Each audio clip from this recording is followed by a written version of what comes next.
So my shiny cardboard business has finally hit one of its big goals, making $10,000 in profit. It took us 9 months. And if you don't know who I am, my name is Corey. I live in New Zealand. I've been buying and reselling Pokemon cards for 9 months, pretty much to the dot. And for the past 40 weeks, I've been updating the progress to YouTube. And now I started from just selling my double ups that I had in my collection that I didn't want. Now I started selling on Trade Me. Trade Me is like the eBay of New Zealand. We don't have like an eBay platform here. I probably can do like sort it out somehow, but sounds like too much of a mission for me. I'm a kind of a big guy with a small brain, so I just want to make it simple. I started there, and then I was like, sometimes these auctions weren't doing too well, and I wanted to get like, I don't know, more reach. So I figured out how to join some Facebook groups, and there's plenty of them in New Zealand. Then I picked up my first collection for like, I think it was like $400. It might have been like, I don't know, $700 collected. That was pretty good. Sold some of that, kept some, because this is why I started this journey, was to like sell some Pokemon cards, make a little bit of money on the side, so I could like grow my collection as well without like digging too much into my money, because I was just opening packs and buying cards and my pockets were just like dry. So I had to figure out a way to make a little bit more extra income so I could make this hobby more sustainable for myself. And it's just kind of escalated from there. And I keep buying little collections here and there off Facebook, some of Trade Me, and then I did a really big risk. I took a $6,500 risk on some vintage stuff. Now, I didn't really know what I was buying. I was just like, give me all the English. Now, luckily, vintage doesn't have too much of like swings here and there. So that $6,500 buy put me in the negative for like weeks because, yeah, I didn't really sell it too fast, and pretty much there was one big card in there, Venusaur, PSA 8.5 worth like $2,700 at the time when I bought it. I bought that collection at like 72%, so the value of the collection was around 9,000, maybe just a smidgen under. But it worked out in worked out for the best for me at the end, because I held onto that for ages, and then it skyrocketed up to $4,300 value, and then I sold it for like $3,800 or something like that. So yeah, but I didn't know that was going to happen. But anyway, that's pretty much just a long story short. Now we've finally hit the profit. I'll just give you like a kind of a rough idea of like where we are at the moment. So I've done just a little bit more than $70,000 worth of sales, and I've invested just a little bit less of 60,000. So we're just over 10K profit a little bit. Maybe I do a big buy soon, like $5,000, and then we go back under. But at the moment, I also have about $15,000 worth of inventory. So if you look at it like a numbers perspective, like I put 60K in and I've made just shy like 20% return. So it's okay, not the best, but again, I still have like $15,000 of inventory, like potential profit I could make if I was able to sell everything at like market price. But a lot of those cards I can't do anything with, because there's about 60-ish cards or so that have been sent away to PSA. But that's pretty normal for my business. It kind of like drip feeds, like every second month I'll get like a wave of PSA cards, because I'll send some away and then they come back. So the goal was to try and do some every month, but sometimes I don't have like a lot of cards, and then I'm kind of a little bit more skeptical with my PSA like stuff now. There were some cards, like I just sold a card that could have been like sent to PSA, but I'm like, just get them more money and like flip faster, because bro, it's a long time before they come back, before I can do anything with that money. So yeah, I just gotta be like, I don't know,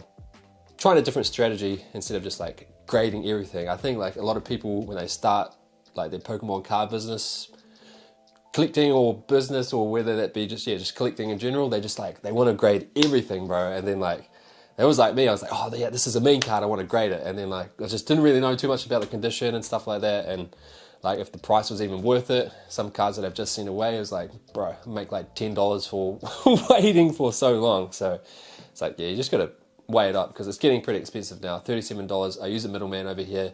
I've shown everyone how to do it from New Zealand. So if you want to go watch that, search it on my YouTube. Now, anyway, I did a video at the start of the year outlining my goals for this Pokemon card business journey. Was to get 1,000 followers on TikTok and Instagram. Tick. Was to get 2.5 on YouTube. Cross, haven't done that yet. So like, comment, and subscribe if you haven't already. And then was to make $40,000 in sales. But I said 50 will be cool. We have definitely like this skyrocketed over that. We're at 70K already. I think we're going to easily hit 100 by the end of the year. When I very first started this journey, the goal was like to make $10,000 in sales, but then like I was spending more than like I was making. So we quickly had to change that to profit, because bro, I was spending, like, let's say I spend $100,000 and I was just like, okay, I'll make $50,000 in sales, bro. What's the point of that? At least 50 grand. So yeah, I had to change that around, because I just kept spending, and I had to, because that $6,500 buy just put me in the negative a lot, and I had to go even like more in the negative to like make up for like not selling that Venusaur. So there was weeks where it was just grinding just to get like plus into the profit zone. But yeah, so it's been a lot of work, but now it's like, it's just gonna keep going up and up and up. Like, even though I've just like made 10K profit, I've sold another $2,000 pretty much, and it hasn't even been a week yet. So like we're at $12,000 profit now, but shh. But anyway, another goal was to make a website, and I've done that, and I'm like, I'm kind of regretting that a little bit, because I'm just so busy with everything else to like upload cards onto the website. But I think a goal from like all of this would be to just go more like the sealed route, even if it's just like Japanese, just get a whole lot of Japanese on the site.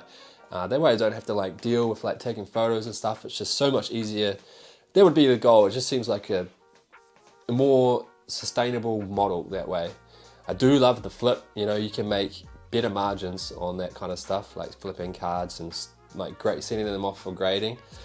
But I don't know, maybe I could just be the Japanese guy of NZ.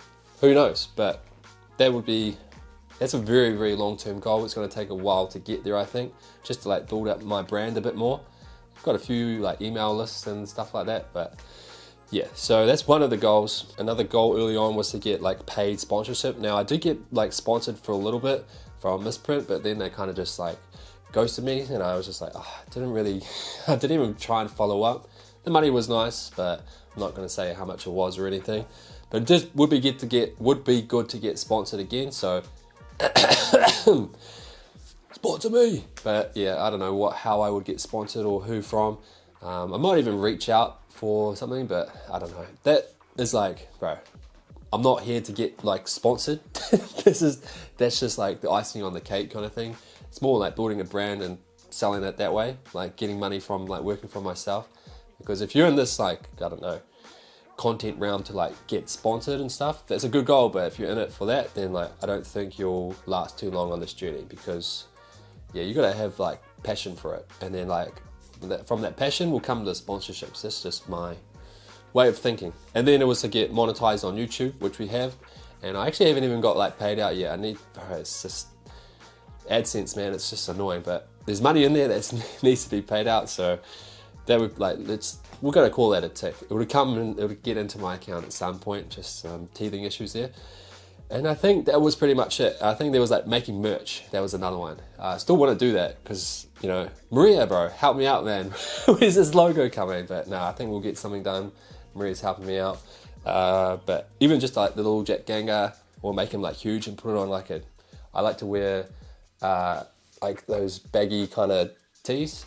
I think they'd be pretty cool. Even like a singlet like this, like the baggy kind of cut with a Jet Gengar in the middle, just going insane, would be pretty dope. And then I had some other ideas too, but again, that's just like, yeah, back foot a bit. Now, in terms of the business, in terms of like figures and stuff, there was a couple of like little things I had in mind. Was like turning turning $1,000 into $10,000, like a challenge like that.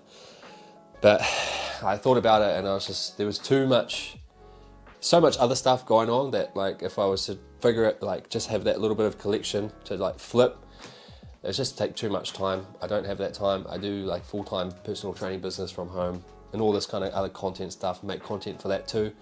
So too much time, bro. So I'm just gonna keep it simple. I wanted to do 100K like profit, but I think we got to start with 50. Once we get to 50, then like we go to 100, you know. 50K profit. It sounds pretty good. 50 doesn't sound too bad. 100 sounds juicy, but I think that'll take like years, especially profit, bro. Like, this isn't my full-time gig.